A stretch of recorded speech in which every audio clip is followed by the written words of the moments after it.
Welcome again to our course on building a simple portfolio website using WordPress, and in this case a theme called Virtue, which is free at wordpress.org, free to download and free to use.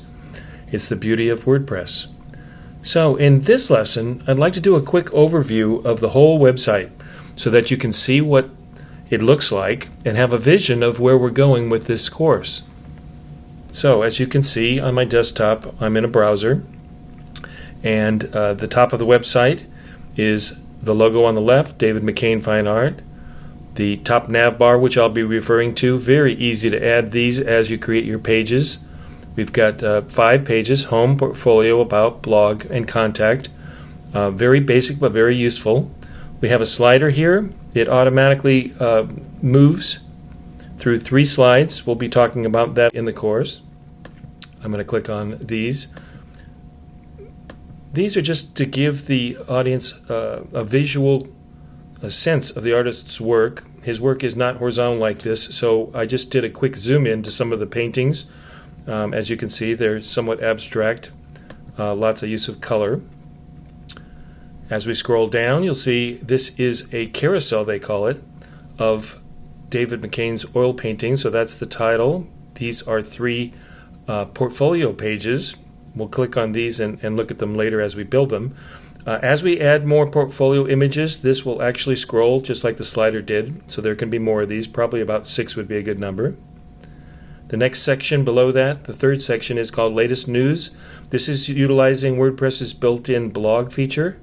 There's 2 simple beginning blog posts here. This artist, I don't believe, will be doing a lot of blogging, but obviously news and updates on paintings would be a perfect example of how to use this feature.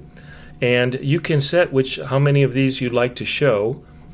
So as we add more of these, there could be a 2nd row or a 3rd row of news as well.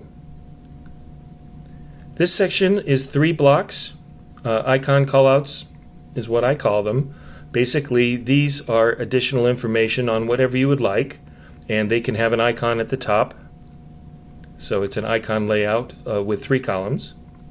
And this is the footer, very standard on websites. It has a background. The copyright information is down at the very bottom.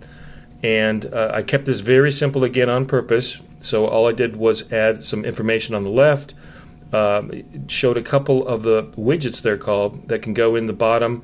These can be changed at any time, and so the bottom is very flexible as far as what you put in the footer. We'll go through that in the course. And lastly, there's a nice little arrow here I just want to mention, and when you mouse over it, it says to the top. And this isn't just something that's built into this theme. It's minor, but it's nice because when you click on it, it automatically takes you up to the top of the website. So that's our quick overview of what we're going to be building this course. I hope that'll be helpful in terms of visualizing what we're going to be doing and understanding as we move along the pieces that we're going to be putting together with WordPress.